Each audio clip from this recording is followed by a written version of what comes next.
Okay. OwnSpy got owned. We continue our series on Stalkerware with write-up and batch of data sent to me by a source last night. This time it is the Brazilian OwnSpy. That has been completely hacked, among other things. OwnSpy claims to be the #1 most privacy-focused parental control app, allegedly featuring end-to-end encryption. If this sounds too good to be true, that's because it mostly is, but more on that later. It also think there's something especially distasteful about reading your data only belongs to you on the website for hidden spyware. It's interesting that, yeah, your data only belongs to you, but you're storing it on... Is it being stored on the server? I guess that's the real question here. If OwnSpy is decentralized and you have to install it yourself, much like SyncThing, then yeah, your data is your own. But if that's not the case, and they're storing data on their own server, then really, your data isn't your own. A write-up, which most of the section is paraphrased, hopefully somewhat simplified retelling of, starts off with signing up for a free trial and reverse engineering the mobile app. Again, free trial means it's a paid service, meaning the data is stored on a server. So even though it may be encrypted on the server, it can still be cracked, which leads them to fairly quickly finding an endpoint called with merely the generated device ID, which returns the user account, email address, and password hash. Unsalted MD5. Oh, enumeration. This obviously invites simple enumerations over all device IDs. A quick look at the Android app source code, decompiled using JADX. However, shows that the ID is generated by creating an MD5 hash of one of the following sources. MAC address. Let's see. Android ID. Let's see. Serial. MAC address, Android ID, telephony manager. Yeah. Wow, which is way too much entropy for simple enumeration. All these parameters are way too complex to enumerate on their own. Web shell, the hunt continues once again, is so often with the badly coded PHP backends of Stalkerware apps. The photo upload endpoint allows for arbitrary uploads, so will a web shell work? While the upload succeeded, this didn't work out either, as photos are served to the dashboard via a PHP script rather than directly from their path. Unless they could have guessed the path to which images are uploaded to, there wasn't any way to get a web shell to execute either. So yeah, you can send a payload. Curling the endpoint, I like that. Payload.json. Let's see, yeah. Okay, so let's see. We've got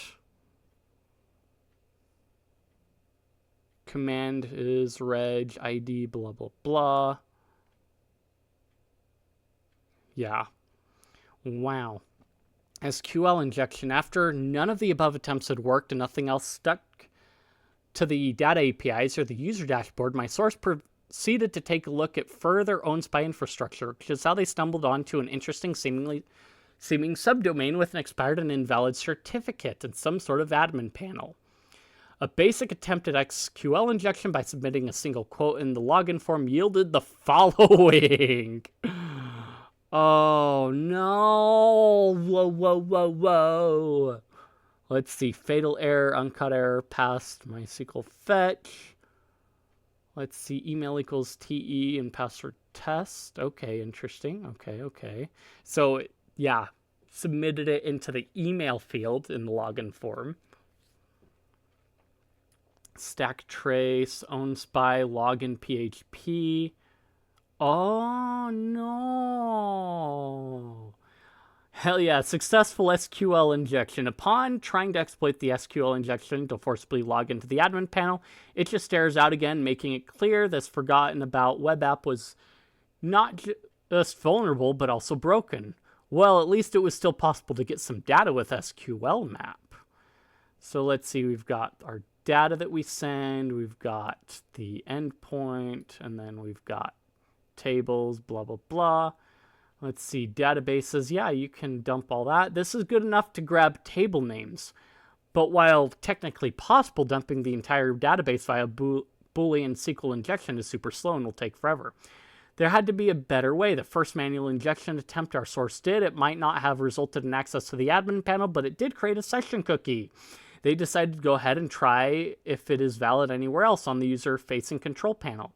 It results in a page saying the subscription is expired and redirects to the main page, so their session is valid, but not very useful here. Looking more at the invalid and expired SSL certificate for it reveals that it is valid for another domain, which has an identical admin panel. The SQL injection, however, doesn't work here, making it appear that this is not the exact same panel. However, the login is bypassed using the OwnSpy cookie from earlier. Oh my goodness, what is with this cross-site stuff? Why? So grabbing the data is now fairly simple to list all customers and grab their device IDs. So we can grep for OwnSpy HTML head, blah, blah, blah. Table data. Ooh, feeding those back into the isreg URL from the very start, then let them get the user data for all users, most notably email addresses, MD5 passwords. Write-up then claims that the admin panel also lets us impersonate any user in the user dashboard at panel ID, control, web detect, blah, blah, blah, and spy on their device. None of that data has been made available to me in the release, and they go on to make it clear all devices were deleted from user accounts. Because Stalkerware.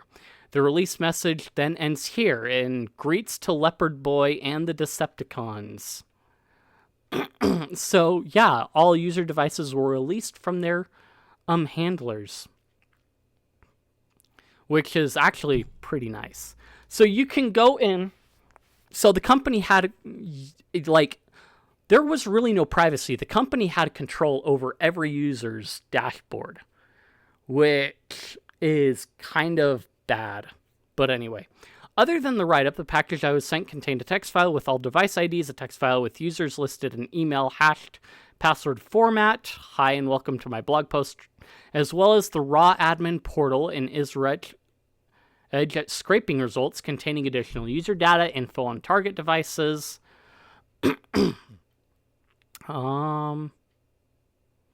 I've decided to republish this data as is. I have no interest in protecting stalkers, and given victim data has been deleted, there's little risk of direct additional compromises.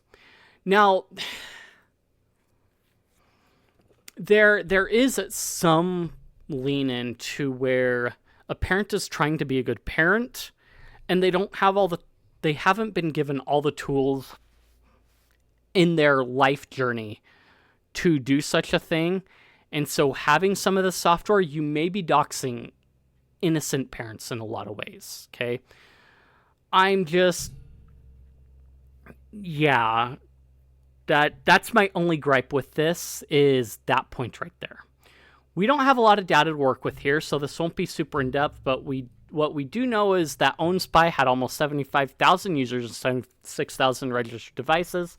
This makes sense since sign up for OwnSpy works via the mobile app on the target device. Looking through the list of emails, this potentially interesting users, as always, reveals over 100 government email addresses, all of them from the Brazilian government. And as far as I can tell, all of them in education, departments, teacher, education, student addresses, blah, blah, blah. That is very interesting, but it is Brazilian, so it makes sense why it would be Brazil. Where's part 4?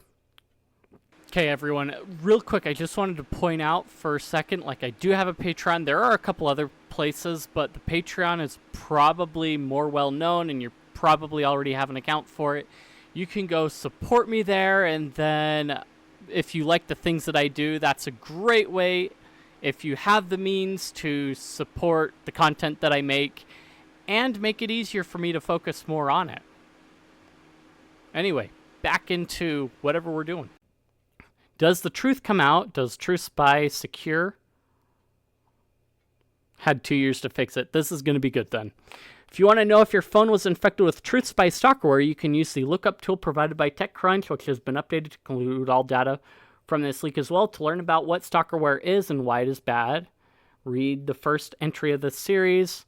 Just how many times can a company get hacked in exactly the same way until they hopefully start giving crap? The answer turns out to be at least 4 times, which let's just say is quite often. Originally hacked twice in 2022. TruthSpy The TruthSpy and its parent company, OneByte, may have just broken some sort of world record, getting hacked again by Bite Me Crew and SiegeSec in the exact same way, and then again by me in about 4 different ways.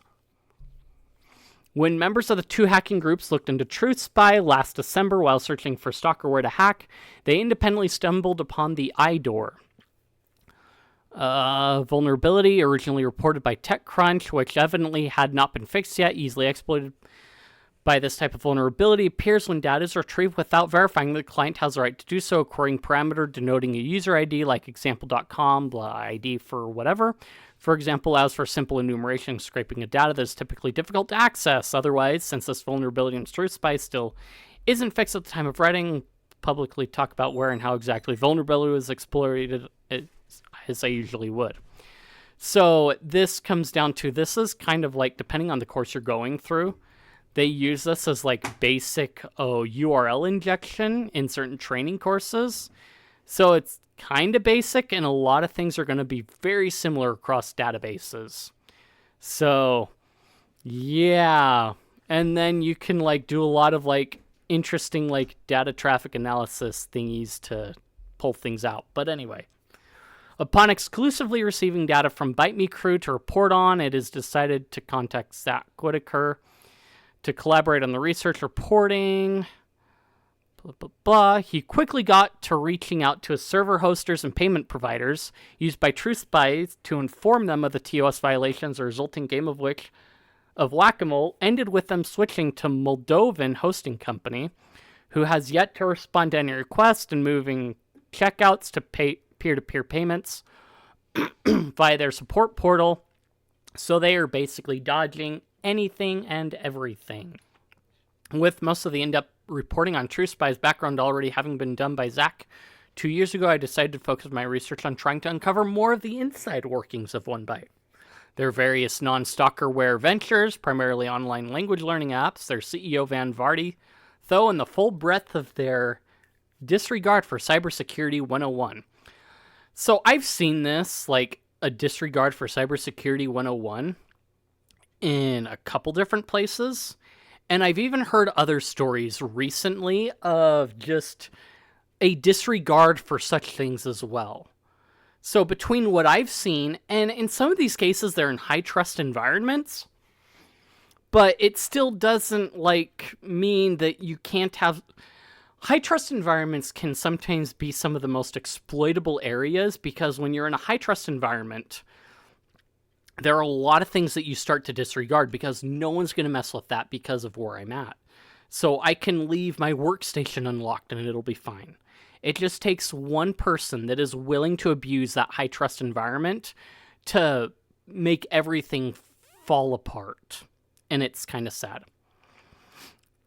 One of the first things I wondered was whether I could find an employee with the TruthSpy on their personal device for testing, and indeed a search for OneByte in the leaked data reveals a device that has 2 contacts containing OneByte in their name, as well as various contacts for test devices, most of which included the device model in the name. So let's see, we can see OneByte, let's see, a Cuomo, OneByte, blah, blah, blah, test, various test devices. This is something I would do. I've picked up a few devices that I can now test different, like, things with, in, like, Androids even. So, yeah, there is that. I might have to look into doing some of that later on down the road. But anyway, one of the 2 employees found their publicly... He identifies himself as a database engineer working at OneByte and LinkedIn. This is where OSINT, like, comes in very handily. The other one is harder to track down, though their phone number is linked to a VK account active all the way back in 2014, advertising a predecessor to what has now become the TruthSpy network of apps. We can't gather much more info from this test device, though, as only contacts were actually ever synced. Sticking to general OneByte infrastructure, I scanned for subdomains on the OneByte corporate domain, and just like TechCrunch found, partial and public, and Jexpa framework, blah, blah, blah, documentation. I found this time was even more interesting, though. 2 different supposedly internal portals for employees. The first of 2 was a Git book documenting most of their employee onboarding process and company structure, conveniently including an organizational diagram of the company and various other bits of interesting corporate information. Ah, they are Vietnamese. Look at that. That's really cool. Anyway, And yet the second one, a fresh desk, help desk for employees, would prove to be even more useful, gaining an inside look at 1 byte contained within the knowledge base is information on the per department software stack, salary information, detailed employment benefit terms, guide on buying botted Facebook likes for their marketing team, as well as linked. I hate bots. Honestly, I see Rumble bots coming into my comments. Where else have I seen them? I think X has less of a problem now, I think, than it did for a bit. Mostly Rumble. And I see some on Twitch on occasion. Sometimes they show up on Kick in chat. But anyway, yeah. Botting is just so dumb. Viewable time tracking Google Sheet over various sheets and whatnot. Now, with the basic understanding of the company internals, it was time to start exploring the various products to try and find some more interesting data. Monitoring the site's network traffic using Firefox developer tools, I signed up for one of their websites, a daily English pronunciation training app. Clicking around on the site using various features, I got a bit of an idea of the shared Jexpa backend. Making some bold assumptions about the security of the API, I almost immediately found multiple IDOR vulnerabilities, letting me grab all user data, even analytics, tracking data without any authentication of any kind, matching their user data, about 35,000 users across all applications, to the employee names we found earlier, gave me a list of personal email addresses and phone numbers for some of them, which I used to reach out for comment. Very curious to see if anyone would be willing to speak to me about the company at the time of writing. None of the 3 current and former employees I reached out to gave any response. This article will be updated if they do. So I've seen different places where I can find emails. I don't know if it's a personal phone number or a work phone number, but definitely a work email because of leaving a computer unlocked. And again, this is a situation of the person is logged in with their account, so their account is connected to the browser. Now they've got all these other volunteer and coworker credentials stored in their keyring in their browser, their work profile in their browser, which is a really bad thing, honestly. But anyway, I digress. Because it wouldn't be a Stalkerware post anymore without a bit of web shell action. I tested the profile picture update endpoint for arbitrary file uploads, and as it is standard by now, it sure allowed for it. Once again, without authentication of any kind. The problem I began facing then, though, was having to deal with ASP.NET for the arbitrary code execution. Since their infrastructure all runs on Windows, since I want to avoid ever having to deal with Windows command shell, and I'm lazy, I spent quite some time finding a cozy enough advanced ASP web shell that also doesn't immediately break when I try to use it. Thankfully, I eventually found something that would work in my favorite Chinese web shell collection on GitHub. Oh. Let's see. Look, doing skid is fun and easy. We all do it sometimes, especially when working with Windows. And while this shell generally worked really well for what I wanted to do, I still somehow managed to crash the Jexpa CDN.NET instance, semi-breaking their apps for almost a day, with a person who eventually fixed that not even noticing my intrusion. We took it down and they didn't care. With the shell planted on the system, I did my usual prowl through the file system, copying anything I was interested in to the public CDN directory. I could very quickly download them using ARIA2C, digging through this data. I didn't really find much of note that I hadn't already grabbed via IDOR, but it was still an interesting insight into their infrastructure and another testament to their bad security. Finally, having a separate test phone again to run shady software on in an isolated context, I set out to actually look over the TruthSpy attack surface as well. A decompilation I did for the client earlier showed that the app contacts its backend completely over plain HTTP, which is a massive privacy and security issue due to how easy it makes the interception of all traffic when on the same network, like on public Wi-Fi. However, it also makes my analysis super easy. set up Zap to intercept all traffic from the phone and install the client. It was apparent that the device API still has no authentication beyond sending the device ID with all requests. Trying to get a potential way to drop another web shell, I played around with the photo history and remote photo features, remotely taking a photo of myself without touching the phone at all. It definitely felt kind of scary, even after the research I've already done by now. After futile tries to use the endpoint to upload arbitrary files, I gave up, but as Zach has previously reported on the data leak from the TruthSpy server already, I wasn't too bummed looking through all the other endpoints called by the client. Let's see. Way to get the abuser account email addresses from the device IDs I already had from the Bite Me leak. However, I only managed to grab emails from about half of those affected devices as device API is seemingly just broken. Let's see. Yeah. So, digging your own grave. So,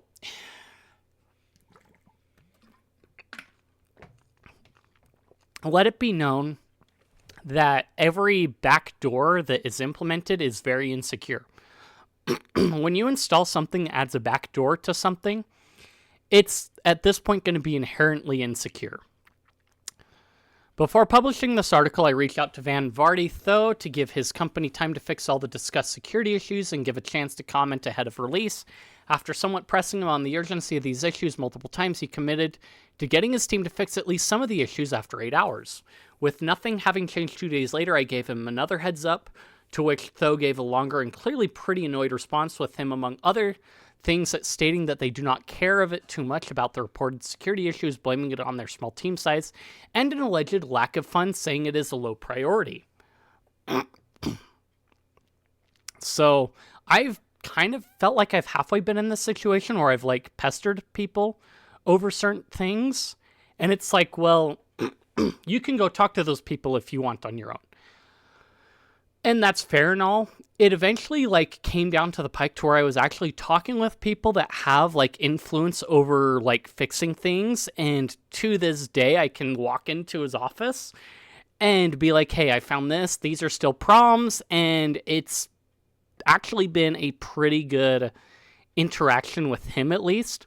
The hard part is when you're trying to deal with other people that don't quite get it. And you're trying to, like, train them to just do basic housekeeping, IT housekeeping at the end of the day. Regarding the publicly linked and accessible Google Sheets with employee information, he claims it is internal info and it is not allowed to be public by you. It looks like you are a hacker and want to expose info without permission.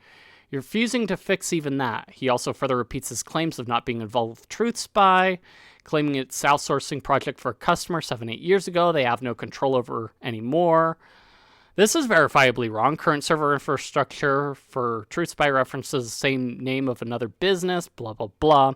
Main thing this long investigation has shown is that not only is the Stalkerware platform by OneByte horribly insecure, but also all other ventures, such as the educational tools under the Vardy test brand, are no different. Expecting this company to ever change or improve seems foolish, looking at the track record they have paired with those statements, but the only way forward I see for them is to completely shut down operations and expand to show they at least somewhat care about user safety, even if it's too little too late. So yeah, basically, let's see, while I'm not one to believe in regulation as a proper solution to combat problems such as Stalkerware, I would hope to at least see some sort of legal action against a company like OneByte, who has been running a massive fraud operation for years while enabling domestic abuse at a massive scale, all with a provable, complete disregard for user security, even if it's just symbolic. So the massive security point with a lot of the data that they may have with, like, especially payment data, there's certain regulation to keeping that secured, and they're not following that. So there is legal precedent to push legal action against that. So that is something. Crimes of security disregard or symbolic disregard for, like, decency, I think grammar is a big one. But anyway, if you liked the content, if you enjoyed it, if you think I deserve it, like, comment, subscribe, leave any criticisms you have or what have you. I appreciate it. Feed that algorithm, like I said, and I will see you guys in the next one.